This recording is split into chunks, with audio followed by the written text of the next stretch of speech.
Good morning and welcome to the Handicappers Report for Saturday, January 6th. I'm Seth Merrill, joined by Brian Nadeau. Good morning, Brian. Yeah, good to hear from you. Good morning. Hope you're staying warm back up there. We're trying our best, and you and I were talking before we went on the air. You, of course, down in Florida for the winter, and we're going to talk a little Gulfstream in just a few minutes, but I was watching the simulcast signal on Thursday, and the pregame show, Jason Blewett had broken out his winter coat, so although it seems balmy to us, your temperatures down there are a little frigid for Florida. Well, it's funny, Seth. I had a conversation with a buddy. It was 39 degrees here yesterday morning, and I said, hear me out on this. What's colder, negative 15 to a New Yorker in January or 39 to a Florida person in January? It's a pretty decent argument, but I feel for you guys, no doubt about it. I keep a close eye on the weather. Obviously, a lot of my good friends are back up there, and then, of course, Aqueduct's canceled through Sunday, so obviously that's I'm on the pulse there too. So hopefully it snaps out of it both here and there, because it makes for a long winter, that's for sure. Yeah, and you make a great point, because I can remember going down, and when my father was still alive and retired down in Florida in the wintertime, I would go down and visit often. And there were a couple of times where I sat on the beach in Florida in my bathing suit, whereas the natives would walk by in parkas. It'd be like, I don't know, 68 degrees or something. And I thought it was great. Clearly, for them, it was wintertime. Yeah, it's kind of the funny thing down here, because obviously for you come down, you're here for maybe 5 days a year or something like that, so you have to go to the beach. The locals, they kind of just laugh at those people. Like, what the heck are you doing on the beach? It's 62 degrees out. But I think it's supposed to come back around a little bit next week, so hopefully it gets better. It's not going to be great this weekend, though, that's for sure. Yeah, and again, Aqueduct is canceled for the entire weekend. People should keep that in mind. Laurel canceled Friday, Saturday, but the Friday card, they moved to Monday. They got the okay to do that, so Laurel will be running Monday. That wasn't on the schedule, but keep that in mind for fans of Maryland racing. But we get to live vicariously from up here in the north and look at Gulfstream and Tampa Bay. I'll look at Tampa Bay a little bit later on. You're going to kick things off with Gulfstream, and throughout the season, you have the one sheet on the website. Want to remind people to pull that up, nice printable sheet, taking a look at the pick plays and giving some thoughts on exactas and whatnot. And we're going to go through the card and get some of your ideas on this Saturday, January 6th, Gulfstream Park offering. The opener at Gulfstream on Saturday, a $16,000 claimer. They will go 7.5 furlongs. Your thoughts in race one?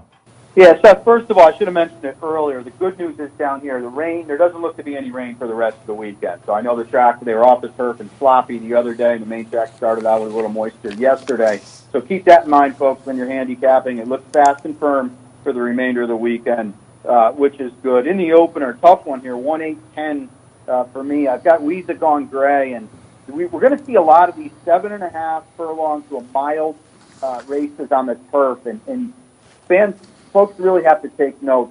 Post position is very, very important in these races. If you are outside, when you look at your form, you can see the circumference of the track and where they start. If you are outside going 7.5, it is a tough road to hoe, and that's why I've got Weezy Gone Gray on top. Seth, I think this horse is loose speed.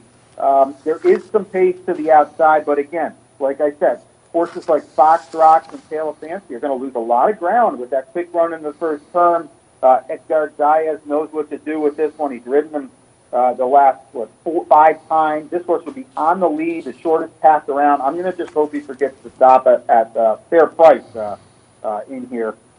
Tail of Fancy is next, and that's because he's got tactical speed too, and I think he should be able to lay just off, which bodes well. But again, the wide draw is a real problem, and it's certainly a problem for Fante. He comes in off 2 straight, maybe the horse to beat for Joe Cantonese, but going to lose a lot of ground in the first turn. And then Little Baltar, who is favored on the morning line and who beat my top pick last time, do worst of all, coming off a win.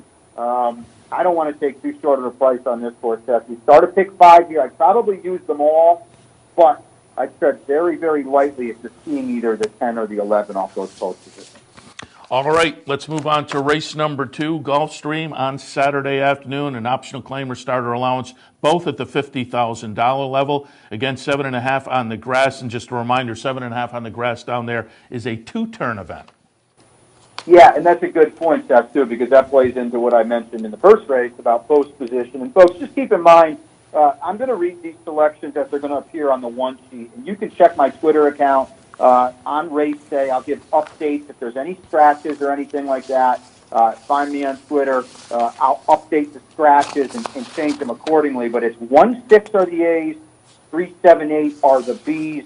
Ride to Sunset. Again, Seth, down inside with Diaz. This horse got, second time start last time, really, really improved in a big way to break his maiden. Yeah, he faces winners today. I understand that's a tough proposition.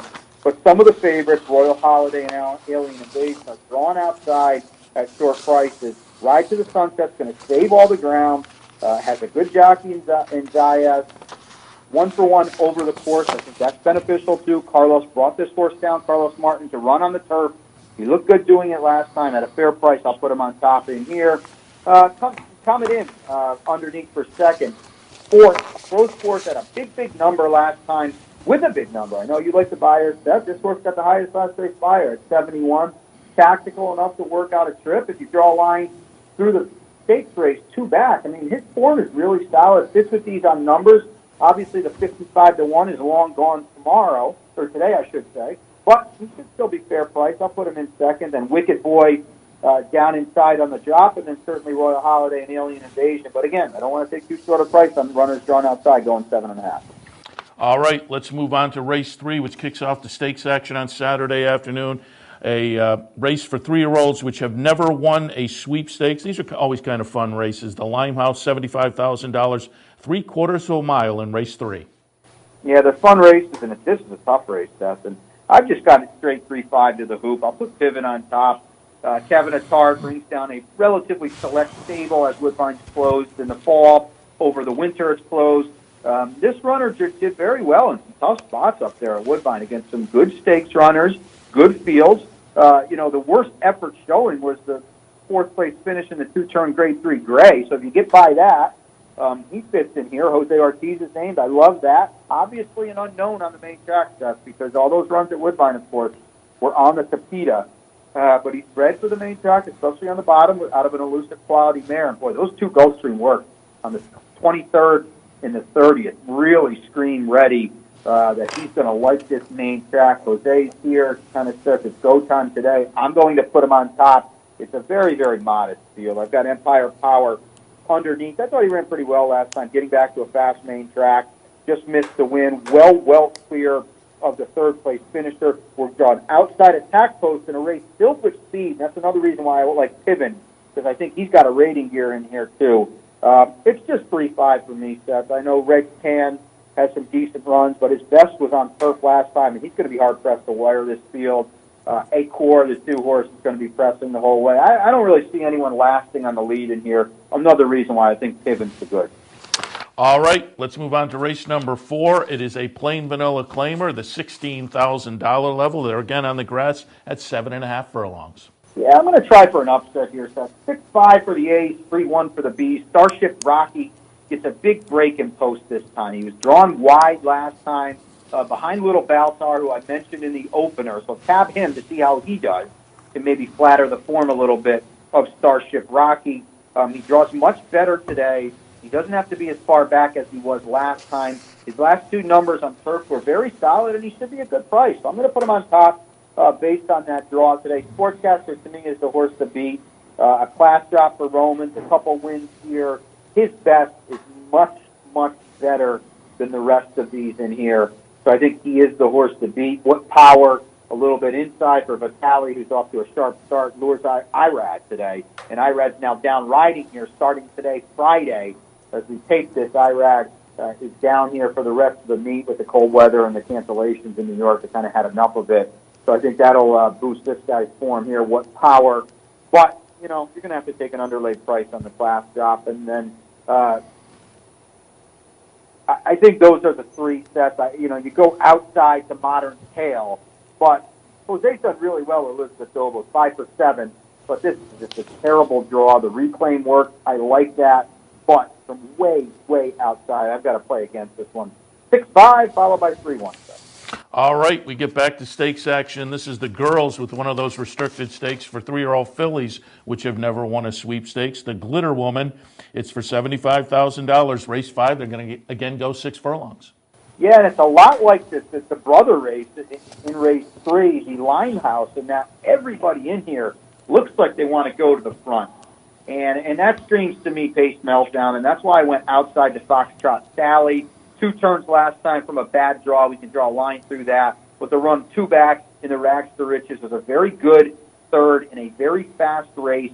She's going to be able to rate with Castellano aboard in here. All the speed is to her inside. I think she's in a good spot to sit back just a little bit and pick it off.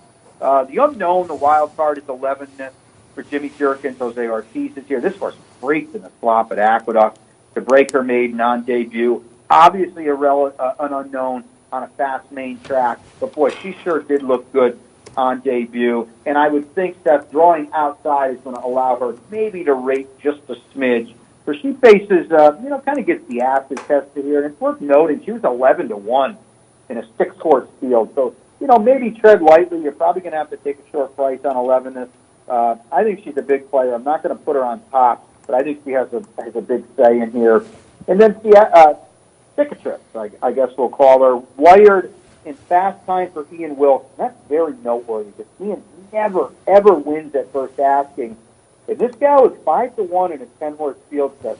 So obviously they really like her, expected big things. My worry here is that she's probably going to have to wire this field, taking pace pressure from the inside and the outside, facing winners for the first time. I think that's a big ask, but she would not be surprising in the least off that debut. 8-7-4 for me in the 5th set.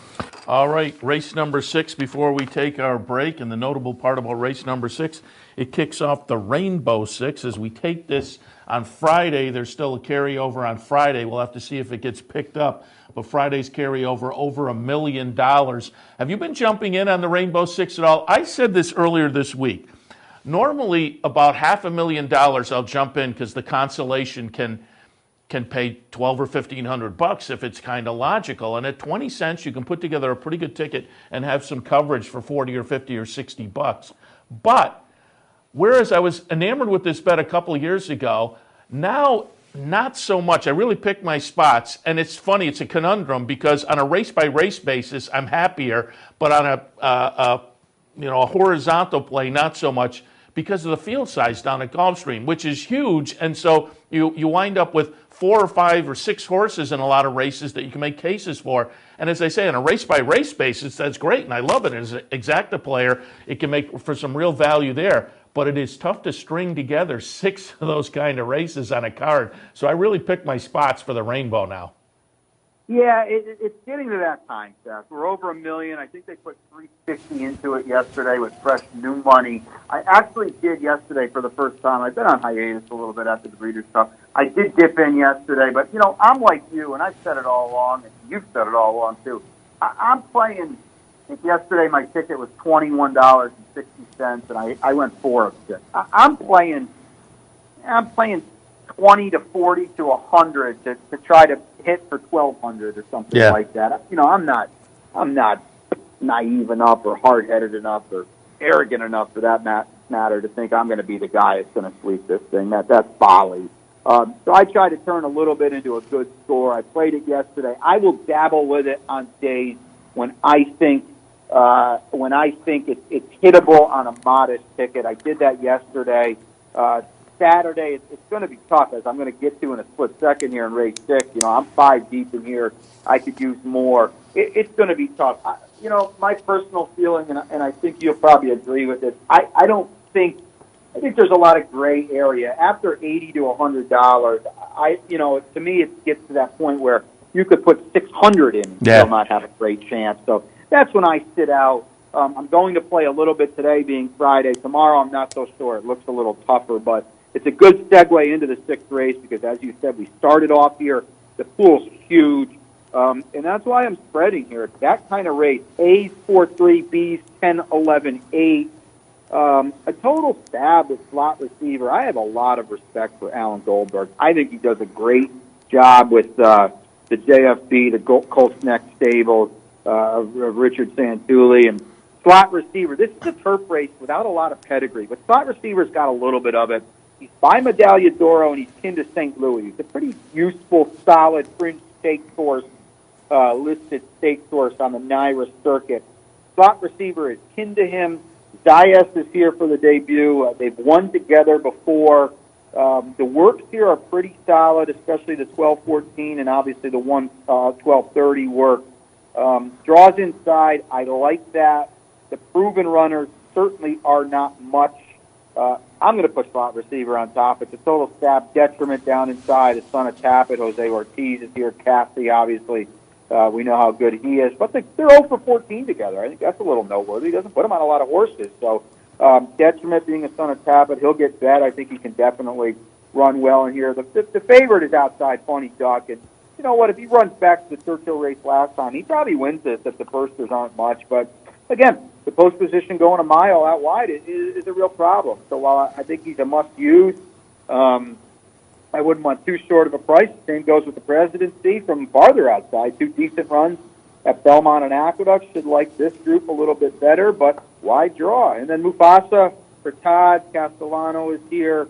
Todd first out on turf is 18%. First out going over a mile or over 15%. Obviously, be pretty darn good for everybody else. For Todd, there may be one of the few times you can look to beat him. But again, there's not a lot, at least on paper, in here, Seth. I wouldn't want to toss anybody out from a good barn, so I'm going to use him. I could go deeper. You could put Sergeant Drive in there. Hawkish is a toner. Irad, first-time starter. Contention runs deep in here, Seth. The good news is, for folks playing the Rainbow, since we started here, you can check out the tote board to see who's live, and I wouldn't make a move without doing that. Yeah, this is definitely an interesting race. As you were talking, before you got to it, Sergeant Drive kind of jumped out to me as a horse that I think it's 8-1 on the morning line, and off the first 2, I think you'll get all of that, maybe more. But Tyler Gaffleone, it's a shug horse who comes off a couple of dirt sprints and now stretches on turf, adds Lasix, adds blinkers. That one's kind of interesting. The Cassie horse jumped out at me a little bit. They're both sons of Tappet, and I don't disagree with anything you said about the other horses you talked about. So 6th race kicking off the Rainbow Six on Saturday. It's a tough way to start. If you get through that, maybe things get easier, and we'll look at the rest of the card right after this. We're going to take a break. You're listening to the Handicappers Report. We are looking at Saturday, January 6th, Gulfstream Park. Seth Merrill, Brian Edo. Stay tuned. We'll be back shortly.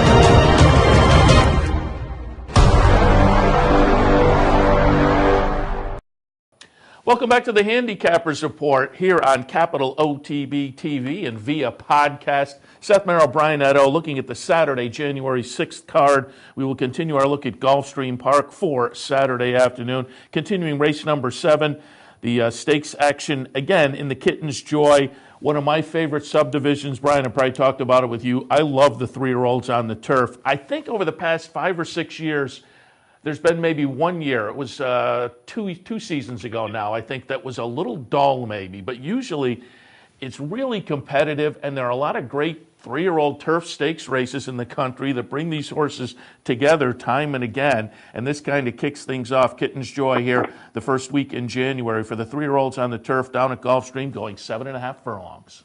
Yeah, it's definitely a division that gets overlooked because obviously everybody thinks Kentucky Derby, 3-year-olds on dirt, that kind of thing. But you're right. It's a deep competitive division. I would expect this year to be no different. I think this is one of the few races, Seth, in the Rainbow Six where you can be aggressive and you can take a stand. And if I do play this, I will do so with number 5, Fast Boat. I thought he was awesome, winning last time in his local debut, second lifetime start, first time LASIK too. I think that's big.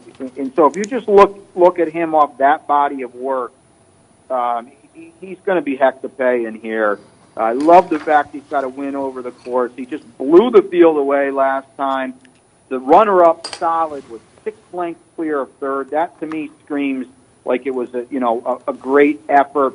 The works up at Payson Park for Clement have been sharp. The blowout bullet just 2 days ago was a big move. I think Fast Boat that has a chance to be one of the real major players in this division. He's a single for me. The lone A.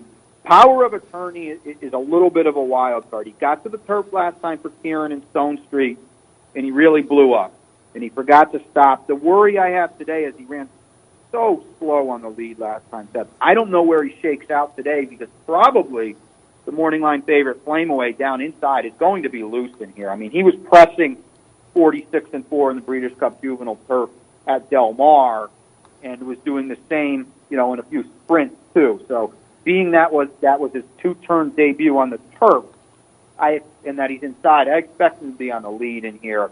So I don't know what to make of Power of Attorney. He did stalk a little bit last time, and then he kind of fell onto the lead.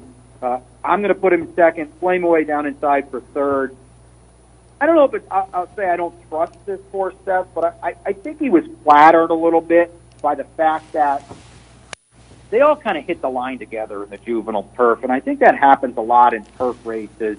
He ran pretty well in his turf debut that day, and he took some pace pressure, and if he gets loose in here, there's a chance he doesn't come back. But I need to see more before I back him at short odds, and I know what I have at Fast Boat, and that's why I put him on top. So 5-3-1 Seth, but I will single Fast Boat in this rainbow if I play it. The 8th race on Saturday afternoon, a maiden special event. They're going to go 7 furlongs. These are newly turned 3-year-olds. This would probably be the other spot where people can or will single, and I kind of did the same. I don't know if I'll have the gumption to do it if I play the rainbow, but as far as the one sheet goes, Seth, it is 10-6-2, and Orb is a single, is a lone A for me. $525,000 as a 2-year-old in training for a son of Orb. And Orb stands for reporter. That's a big number. Jose Ortiz was here on debut for Jimmy Jerkins, who never wins with first-time starters. This horse broke a little slow, then face-to-pace. I would think he improves in a big way, Seth. And that's going to make him tough to deny for a couple reasons. A, I think he's got a lot of talent. B, I don't think there's much in here, Seth. Life's a Parlay is favored on the morning line for Fletcher, and it's a Mike Foley St. Elias stable, and John Velasquez is here, and they paid $725 for his son of Uncle Mo. It's all good, and we know what Todd can do and does do every year down at Gulfstream Park. But this horse doesn't look that good on paper to me, Seth, and I'm not going to sit here and tell you I've seen his works, but the last 4 of them don't really do much at all, and he was the last of 6 going 103-1 at Palm Beach Downs last time too. So it wouldn't shock me, Seth, if he wins by 9 and runs a 107. Todd's horses do that down here every year. But I'm going to play against him. I put him in second because I don't, completely want to toss a runner from this barn at Gulfstream Park. But to me, he doesn't look like the souped-up typical Todd Burster down here. The Green Moster. Pretty cool name. A son of Uncle Mo, has Irad Ortiz, the Dale Romans, has had a very sharp start to the meet. But being down inside, and it's tough winning 7 on debut, and that's another reason I think Orb gets all the best of it here. So the Green Moster, maybe a name to remember as we go forward. But I'm all about Orb in here, would like to parlay in the Green Moster under. All right, let's move on to race number 9. Again, we get back into the stakes action with the Ginger Brew, 3-year-old fillies on the turf. This is the girls' division of what we saw a couple of races ago. The Ginger Brew, $100,000. Again, 3-year-old fillies, 7.5 on the grass. Tough race for Rainbow's 6 players, Seth, for pick 4 and pick 5 players, for that matter, too. The one sheet reads 3-2 for the A's, 8-5-6 for the B's, and it really does look like that kind of race. I don't know if Closer Still is going to take the turf, but I do know a couple things. She's certainly bred for it, as so you think was a real sharp runner for Coolmore a few years back. In B, I don't see any way this gal is not loose on the lead, coming out of 6 furlong, 7 furlong, 5 furlong. Tapita runs up at Woodbine, 1 turn. She gets 2 turns today. She's down inside. I see no other real speed in here, with the exception of Delamar, who's drawn way outside, and that means Closer Still is going to get a much easier run for the first turn. I think that puts her loose. I'm just going to kind of close my eyes and hope she forgets to stop. So she's run better in her last race, second time LASIK. Like I said, she's in front. Hold your breath. Hopefully she lasts. Golden Orb down inside. Again, I mentioned it earlier. A brutal post position going a mile last time. Draws tons better today. I know Malibu Saint beat her last time, but I think she's got a huge chance to reverse the decision because of that post position upgrade. Adina Del Thurso wild card. There's no doubt about it. Tom Albertrani is one of the weakest, if not the weakest, I'll call him big name trainer on the NYRA circuit with first time starters. So for this gal to win by 2 lengths on debut sprinting at Belmont, she might be the best horse of training. I don't know. The number was huge. You completely draw a line through Albertrani firsters on debut. So she won by 2 lengths. You better take note of her. But there's a layoff to deal with here, and there's that wide draw. So I'm going to try to be her on top. But boy, she scares the heck out of me. A little bit more inside the way I am. Graham Motion, Jose Ortiz, much better post than the Jimmy Durante last time at Del Mar. I think that will help. She's kind of getting accustomed to U.S. racing, and she sure did look good winning her debut here in the U.S. In October at Keene. And then the Malibu Saint, I mentioned her. I need to see her prove it to me, though. 16-1 last time. Yeah, she had a lot of trouble, but I need to see her prove it. The number was a little bit weak. She's going to have to improve to beat some of these. It's a spread race, Seth. I don't think there's any doubt about it. And Closer Still comes in from Woodbine. And I've said, as I've handicapped here in the afternoon, I'm trying to get a feel for the Woodbine horses as they move to other venues after their season ended. And my feeling is, at this point, I'm still trying to decide. But I think you can say for sure it's not a negative. Now, is it a positive all the time? No. As we're looking more and more, I'm thinking it's a case-by-case basis. I was trying to decide, within the past couple of weeks, is coming from Woodbine a positive, or is it a negative, or is it a situation like now I've kind of decided it's case-by-case, and that's at Gulfstream and over at Tampa. Some of them are running really well, regardless of whether they're coming off the synthetic and going to dirt or turf, and some of them not so much. But it's not one of those cases where you can decide one way or the other. If you go back, now it's a ways, 12 or 15 years. For me, Woodbine was kind of a negative. But I think you got to decide on a case-by-case basis as their season has ended and they're now moving to the other venues. Well, I couldn't agree with you more, Seth. And Woodbine, obviously with Capital OTB and at Horse Player now too, they are our top clients.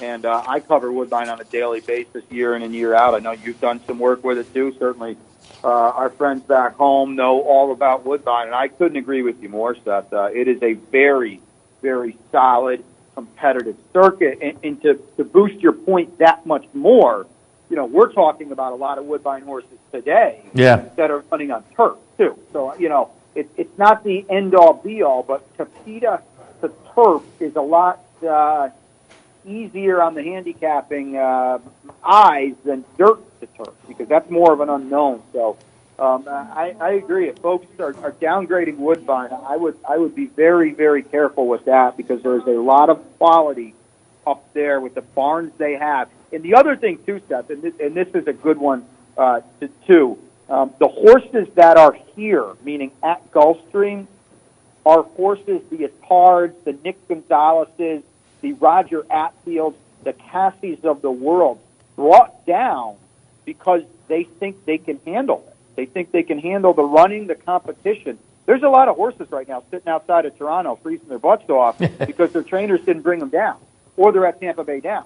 So the fact that they're here at Gulfstream says that their trainers, their barns, think they can compete. So, keep that in mind before you just kind of easily dismiss a Woodbine horse by saying, oh, they're not good enough.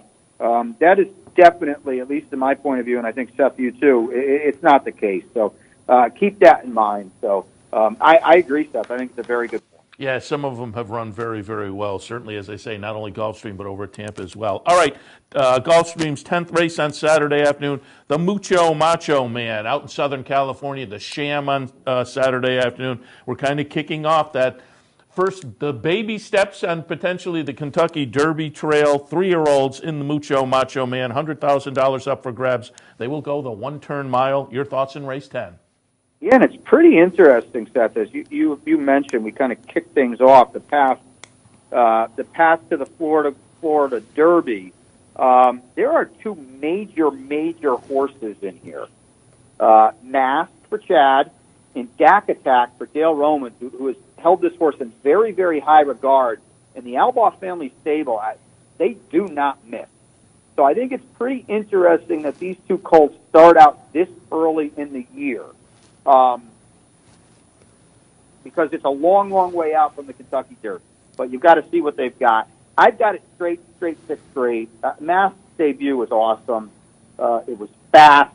He beat a next out winner in Navistar. He's drawn better than Dak Attack. He's outside. He can kind of gauge the proceedings. He's untapped potential. The sky's the limit. All of that. I've got him on top. Dak Attack could be a freak, but he's kind of slow on paper, Seth. He hasn't run since August, and, he beat nothing at Ellis Park. Now, he did beat the hopeful winner Sporting Chance on debut, and that's a big deal. But maybe he needs one, and just maybe Dale's, just kind of getting him started today. I'm going to play against him. If you're rainbow sixing here, I think you probably just use them both and be done with it. I've got it straight 6-3. I'm excited to watch this race. As I mentioned, it's a real fun early race on the season. There's no Derby points or anything like that. But, boy, it's a fun race, and we're going to get an idea of where these two horses are, where they can take their connections. It should be a really, really exciting run of the Mucho Macho Man. Two horses that have every right. These aren't just listed stakes horses, Seth, that are just trying to see where they settle up. Can they get some black type, that kind of thing. These are two major players in the division I expect going forward. Yeah, and I will say Mask in that debut beats Navistar. Navistar was a $900,000 OBS March purchase, who, as you say, subsequently won the next start. So that was a pretty good-looking debut. And you talk about Dak Attack being slow, and again, I'm a buyer's guy. And clearly, to be a player is going to have to step up the buyers that we saw in the first two starts. But that said, folks should remember that 77 in August was a pretty good number for a 2-year-old at that time of year. Again, going to have to step it up. But I think off a little bit of a layoff, that's possible. Yeah, there's no doubt about it. I mean, there's no doubt about it. There's the other thing, too, is these are now freshly minted 3-year-olds. And as we see each and every year, these are horses that can improve, if you want to talk buyers, 10, 15, 20 points overnight. If you want to talk length, 3, 5, 8 lengths overnight. So, we're kind of taking the cover off a few sports cars here, I think, on Saturday. And we're going to see what they look like as 3-year-olds. And it will be very interesting to see if any of them have bridged the gap from 2 to 3, if they've grown up, if they're more polished, faster versions of what they were at 3. And I'm really excited. I think this is going to be a great race. And like I said, I think we've got two horses here that we have the potential to be talking, on the air when you're down here and we're in front of a television camera, Florida Derby time, because these are those kind of horses that are embarking down that path today, and I really think two of the better 3-year-olds on the ground. Yeah, I wish the older division got more attention in the 21st century, but it is the way it is, and given that it is the way it is, I really appreciate the 3-year-old lead up to the Triple Crown, because it's as close as we get to a real sports season, with the 2-year-olds being kind of the preseason, and now we're kind of kicking off into the early steps on the 3-year-old scene, which is maybe the early regular season, and the regular season will kind of wrap up maybe the middle of March, and then you get into March and April, and you got the playoffs, and then you hit, the championship events, the Triple Crown races, and it's kind of fun to watch as a fan of horse racing and have that defined season that you can follow along with. No, without a doubt, and I think I think it brings the casual fan in a little bit too, Yeah. because obviously the casual fan knows Kentucky Derby. My grandmother, when she was alive, she would know the Kentucky. She would bet the Kentucky Derby. This is a lady that would know one horse race a year. But I think it's that kind of race, and it brings that kind of attention. And certainly down here too. I was at the Pegasus last year. It was a lot of fun, but as much as they want to build it up and as cool as the Pegasus is, no one in South Florida is confusing the Pegasus with the Florida Derby. Okay, the Pegasus was a fun day. It was a good day out, a lot of fun. You go to the Florida Derby, it is a complete zoo at Gulfstream Park because everybody comes. They want to see maybe the next Kentucky Derby winner. They want to say to their friends, "Hey, I saw those horses that are in the Kentucky Derby down at Gulfstream this winter." It is the day of the championship meet, and that's simply because everybody knows the 3-year-olds, everybody knows the Derby, and people take note of that. Yeah, it's funny that the big race at most tracks is their highlight 3-year-old race of the season. That's the same up at Saratoga. They jammed the place for the Travers, and my favorite race up there of all time, I think, was Rachel and the Woodward. So there you go. Folks who are into the game or maybe looking at different things, but no problem with things that pull the casual fan in, because that expands the sport. All right, let's look at the finale for Saturday afternoon, race number 11 at Gulfstream. Maiden 20 claimers on the grass at 8.5 furlongs.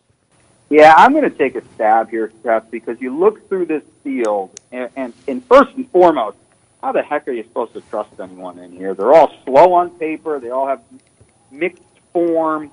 I guess maybe to me the horse to beat, Crown to the Gold, is 0 for 8 with 4 seconds and a third. He's tough to trust. And so I've got it 6'2", 110. And I'm going to take a total stab with Get a Move on it. He was 108 to 1 last time, but he was 6th, beaten only 2.5 lengths to Crown to the Gold. He's got some form you can pick apart, too, I think, Seth. He broke dead last from the rail in his debut. And anytime you go 2 turns on the turf in your debut, it's a tough act. I'm going to give him a pass. Then the dirt run, off the turf, dirt race, draw a line through that. Then, 2 back, he's drawn in the 10 hole, going 7.5. And the fans of folks back home are probably sick of me hearing about that today. But that's just a total terrible post. So if you want to look at him, to me, Seth, his one, I'll call it true race in his form, was his last race with a pretty darn good number in this field. When he was beaten 2.5 lengths by, I think, the horse to beat. So, I think you could do a heck of a lot worse than Get a Move on it at over 10 to 1. That's what I'm going to do in here. I mentioned Crown to the Gold. I've got him in third. He closed nicely last time. He just missed. He's certainly a threat. His last 2 turf races put him right on the line with these. Armchair Jockey, I guess, your morning line favorite. He is. He probably will be. It's Maker, it's Ramsey, it's Jose Ortiz. They dropped from the maiden special weight ranks. A couple things I don't like, Seth. This horse hasn't taken any money at all. 2 starts for connections that always get bet. His turf debut last time was terrible. His numbers are painfully slow. Yes, he fits a lot better here with these kinds, but boy, you're going to have to take a short price to find out, and I just don't know if he can run at all. So I think he's probably got to be used if you're playing the 6, the 5, and the pick 4. I just wouldn't want to stand alone at a short number with him. Outside, going to the breach, his turf debut was very, very good. He's got the angle I like, Seth, and that's no real form on dirt. Gets to the turf, really, really improved. The post is terrible. I've mentioned it so many times. Ox Pro, I guess, could factor here for Romans on the MSW drop. A big turf pedigree, well-bred, a son of Oxbow. Gets to the turf. 2 turns is a big deal, I think, for him, too. I have no strong opinion in the finale. It's why I went 6'2", 110.4, and it's another reason why I'm taking a price with get a move on it, because I don't want a short number on any of these guys. Sounds good. Now, remind people again, they can pull up the one sheet every Gulfstream Racing Day on the website, capitalotb.com. Get your ideas and suggestions for some of the pick plays and beyond if they do that nice printable sheet. Brian, as always, appreciate the visit, and we will talk again. Sounds good, Seth. Stay warm up there. Good luck, everyone. Brian Edo taking a look at Gulfstream. We'll take a break. When I come back, I will look at Tampa Bay Downs for Saturday afternoon. Stay tuned. Cold in the Northeast, but in South Florida, the action's hot. This winter, be part of the championship meet at Gulfstream Park, where the fields are deep and the payouts are big. With some of the most competitive turf racing in America, Gulfstream Park is your winter destination for the finest in championship thoroughbred horse racing. And if you're looking for the top jockeys and best trainers, you'll find them all at Gulfstream Park. So play it today. Gulfstream Park. Champions start here.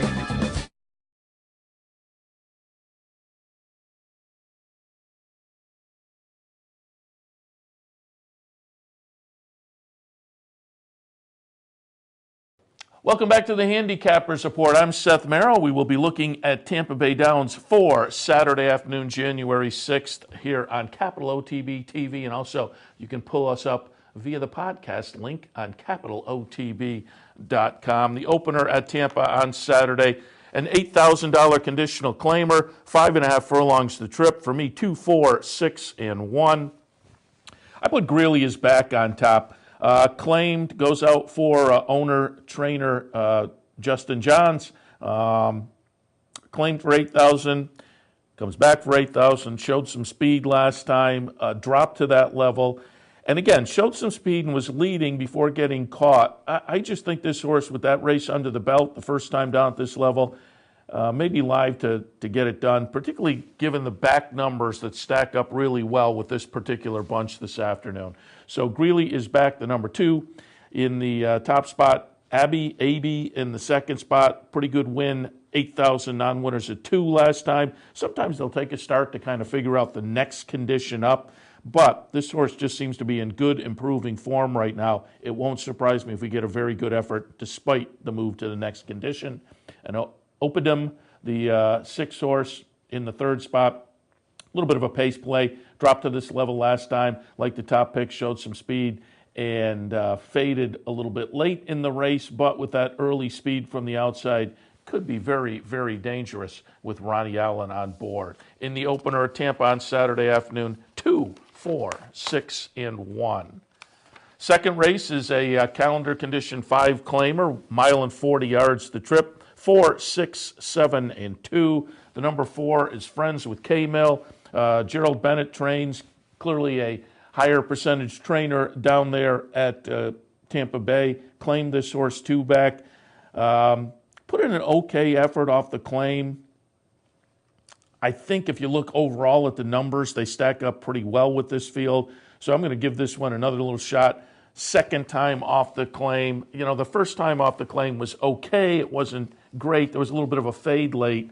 But I have a feeling the horse is better than that. So in a nice high percentage barn, Ronnie Allen on board, Friends with K-Mill on top. Second spot, Candy Waltz, just in some very good form. The last 3 starts, last 4 starts, couple of thirds, a second, and a win. Only one of those was down at Tampa, a move from Indiana Downs down to Tampa, and the Tampa race was a 3rd place finish. But again, just off the recent form and that return to Tampa race, I think this horse is primed to run very well on Saturday afternoon. So Candy Waltz in the 2nd spot, and then Bourbon Happens in the 3rd spot. Dan Centino back on board, coming out of a win at a lesser condition, but the same 5 price. I mentioned it, the horse in the first race. Yeah, it moves up a condition, but went through that last condition in such a fashion, and I don't think this is going to turn out to be a particularly big obstacle today. So in race 2, Tampa Bay Downs, 4, 6, 7, and 2. Third race at Tampa is a 6,250 open claimer, mile and 40 yards, mile and 40. I'm going to box up my top 3 in an exacta, but one of those races with a field of only 7 going to have to take a look at the odds as they kind of get out there and are kind of flirting around behind the gate and see if we have enough value. But if there is enough value, I have it 4, 1, 3, and 5. And as I say, I'll box up my top 3. They look logical in here. The number 4, Candy War. Dan Santino on board. He was on board last time. That was a calendar condition 5, but went through that in a fashion that just says probably at a comfort zone level still with the open 6,250.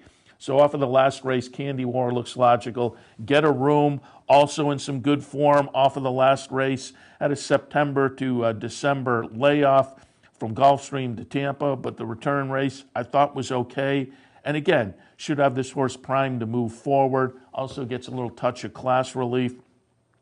Rock Around the Clock in the 3rd spot. Another one getting a touch of class relief, second off the claim. I thought the first start, again, a move from Delaware to Tampa for trainer Carrasco, was a good effort to move forward from. I think these 3 are logical in here. Morning line, certainly we have enough value to do a box. 2 to 1, 4 to 1, and 7 to 2. But again, as they get closer to the gate, you want to take a look and make sure those odds warrant and the potential pays warrant taking that shot. But I'll box up my top 3 in Tampa's 3rd. 4, 1, 3, and 5. 4th race at Tampa, scheduled on the grass at a mile and a 16th. It's a starter handicap at the 16 level, 8, 10, 5, and 7. The number 8 is Germain Street. Nice race last time. Came down from Laurel to Tampa, won a 16 N3L. Again, did it in a fashion that I think says that the move to this tougher level, salty starter handicap level, is not going to be an obstacle. Keeps the jockey on board off of the win last time and just did it in a fashion that says this horse in very good form right now and could be a budding horse for a course with the 1-for-1 record and a nice win as well at Tampa last time. Germain Street in the top spot for me. Second spot, Mass Cove. Also comes down from the Mid-Atlantic to Tampa, wins last time. This one, as opposed to my top pick, which I said Germain Street, maybe German Street, as I'm looking at that again, but we'll see what Rich Grunder has to say. We'll see what Rich Grunder has to say. But Mass Cove, again, won on the move to Tampa last time, like my top pick, but this one wanted a starter handicap at this level. So Mass Cove comes right back in one of those situations I talk about every once in a while, just a right back kind of a situation.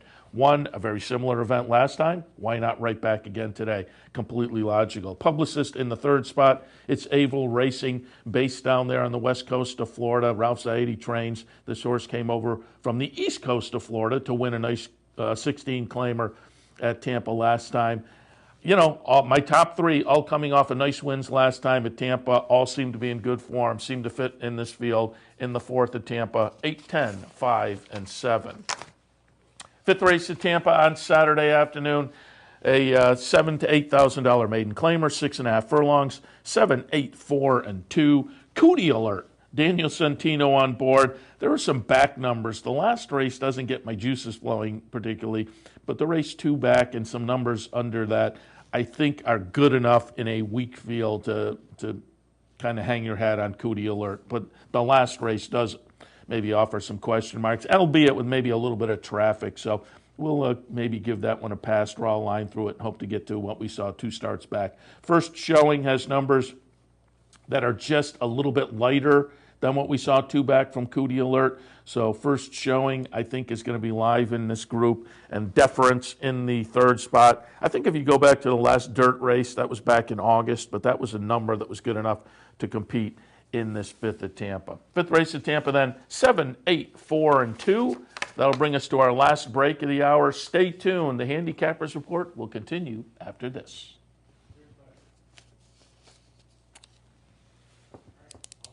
Yep. Welcome back to the Handicappers Report. I'm Seth Merrill, looking at Tampa Bay Downs for Saturday afternoon, January 6th. The Tampa 6th race. Nice little maiden special event with a nice full field. They're on the turf at a mile. I have it 5, 11, 4, and 12. 2 of mine are on the AE list. Should they not get in, take an extra look at the 3 perhaps. But I put 5 Tip Top Tap on top. By Tap It. Obviously, this is a horse that's meant to win sooner rather than later, but has not lived up to that in the first 2 starts. But this is a full sibling to Ring Weekend. You may remember that one. Our friends at West Point had that nice runner. Ring Weekend to start the career. 5th, then a couple of 3rds, then a 2nd, and then 2 wins in starts number 5 and 6. The 6th start of the career was the 2014 Tampa Bay Derby. Won that one, went on to become a Grade 1 winner on turf. So I think there's some breeding here that says this horse is better than we've seen in the first couple of starts. I'm going to see if maybe this horse takes to the turf in the 3rd career start. So benefits from the education in the first 2, and then maybe also benefits from the move to turf, because again, that full sibling Ring Weekend, a Grade 1 winner on turf. So I'll put Tip Top Tap on top. 2nd spot will go out to Smashing Serena. My top pick is trained by Grand Motion. Smashing Serena is trained by Grand Motion. And we're looking at a little breeding here, too. This one by Violence, who is a good sire of precocious runners. But another one that hasn't really shown much to live up to that. The career debut, it was nothing to write home about. I'm just wondering if this is another horse that may benefit from the education in the first start, and now the move to 2 turns on turf. We'll see this afternoon. Forever Thankful in the 3rd spot. Moves out of the barn of Todd Pletcher, where this horse ran a decent 3rd in the career debut back in October. Might benefit from that first race, might benefit from a little bit of a layoff. Certainly that one says this horse has a little bit of life and belongs with this group, so gets into the mix as well. Race 6 at Tampa. 5, 11, 4, and 12. Again, a couple of those on the AE list, so take a look at the 3 if we get a couple of scratches. All right, the 7th at Tampa. Another race where I'll do a 3-horse exacta box with my top 3, albeit, again, taking a look at the odds and making sure it makes sense. But the 7th at Tampa, 2, 1, 3, 4. I put Evans Calling on top. Nice improving numbers in the first 3 starts. Won the next condition down last time. Has a 2-race win streak coming into this, so good form. I think fits with this group. Looks absolutely logical. Evans Calling on top. Side Pocket in the 2nd spot. Dan Santino on board, a horse that, again, is showing nice improving numbers. Seems to be in really good form. Finished behind my top pick last time, but I think is in good form and is absolutely logical, and I like the move to Dan Santino riding. And then in the 3rd spot, Tiz Samurai. Again, good form over the past few starts. Ran 4th behind my top pick and my 2nd pick last time, but I think might benefit from that. That was the 2nd start off a little bit of a late summer, early fall layoff, and might be primed to improve this afternoon. So again, top 3 look logical, but it's only a field of 7. Make sure it makes sense value-wise, but I'll box up my top 3 in here. 7th at Tampa, 2, 1, 3, and 4. 8th race at Tampa, it is a $16,000 starter handicap, 8.5 on the grass, 10, 8, 3, and 5. The number 10 is Take That to the Bank. And this horse comes off a nice win last time at Tampa, off some nice improving numbers over the past few starts. Just looks to be in good form and looks absolutely logical in this group. Perfect Hay in the 2nd spot. Again, really good form. A nice 2nd in a similar race last time after moving to Tampa from the east side of Florida. So throw that one in the mix as well. And then Bird Humor, who actually finished in front of Perfect Hay last time. I'm going to look for a little switch up there. But Bird Humor, Tampa 2 starts back. Threw in a little bit of a disappointment last time on the return over to Gulfstream, but 2 for 2 over the Tampa Strip. I may regret putting Bird Humor down in this 3rd spot, but I have it in race number 8 at Tampa, 10, 8, 3, and 5. 9th race at Tampa on Saturday afternoon, 16,000 maiden claimer, 3, 6, 9, and 4. The number 3, Seba's Ranger. The most experienced horse in the maiden race, normally a horse I'll probably stay away from because this horse has lost 9 times. But I think of the numbers fired, they find a field eventually they can get through, and that looks like it's going to be the case with Seba's Ranger. So we'll put number 3 on top, a little trepidation. Candy Power by Candy Ride. There's a little bit of breeding there you can hang your hat on for the first-time starter. And then we'll go out to Vineyard Harbor. A couple of numbers that are okay as compared to this bunch. Gets a little class relief that may be beneficial as well. The 9th at Tampa, 3, 6, 9, and 4. Finally, we wrap things up on a Saturday afternoon at Tampa. Race number 10. Maiden Special is going a mile on the grass. 10, 1, 4, and 12. If the 12 doesn't get in off the AEs, use the 7. But Appreciate comes in for Christophe Clement. Just looks logical off the near miss in the career debut. Queen of the Kingdom by Animal Kingdom, trained by Arnaud Delacour. I think there's a little nature and nurture for the first-time starter at 5-1 with Dan Santino on board. And Bernardini's Arrow, again, a little nature and nurture with Bernardini and Grand Motion at work here, 8-1 for the number 4 horse in the career debut. Tampa's 10th, 10-1, 4 and 12. Use the 7 if the 12 doesn't make it in off the also eligibles. All right, I'm going to wrap up this edition of the Handicappers Report. Before I do, let me remind you some of the promos here at Capital OTB. Saturday, do want to remind you there is a 2018 NYRA calendar giveaway at the Clubhouse Racebook. The first 100 people through the doors paying the $2 admission will receive a NYRA calendar. That's Saturday afternoon at the Clubhouse Racebook, 711 Central Avenue in Albany. Saturday at the Clubhouse, also a $100 win-a-bet contest. Sunday at the Clubhouse Racebook, you can watch the playoff NFL game, Buffalo at Jacksonville at about 1 o'clock. Enjoy all the racing action and the football action as well.